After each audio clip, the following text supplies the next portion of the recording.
kapait kung makasilingan ka, ug tawo nga grabe ka chismosa. Buntag udto hangtod na lang sa hapon, pagpanglibak mauray buhaton. Sayo pas buntag magtapok sa hagdanan, murag yud ug na ay gimitingan.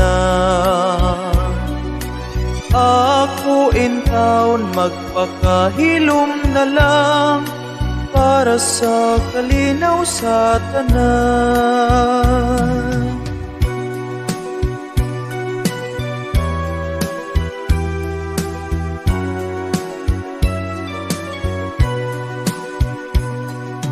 Kung imuha silang mahinagpuan, ikaw ilahang ngisi-ngisihan.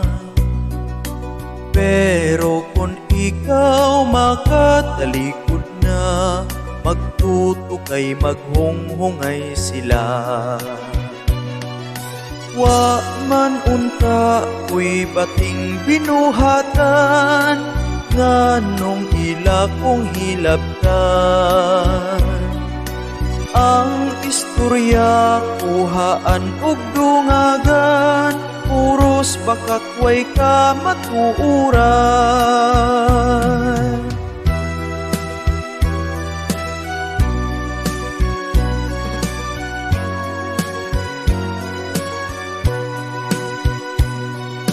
Ang lihok sa ubang tawo ang bantayan, wa maglantaw silang binuhatan.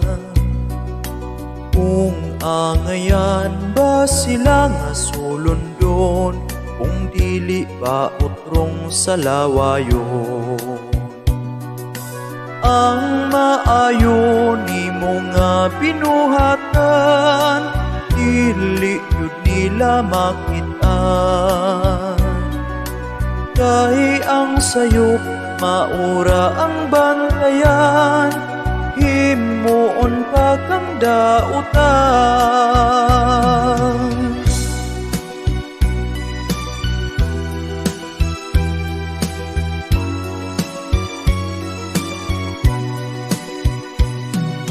Nangapas mo ang ilang mga anak, tungod sa sige ug panglibak. Sa dihang nabalaan sa iyang bana, nag-away labihan ng bubutan. Ang bana nga gikan pa sa trabaho, wa pa intaw'y paniudto. Kay wa pa man di ay siya makalungag, kilambusan siyas luwag.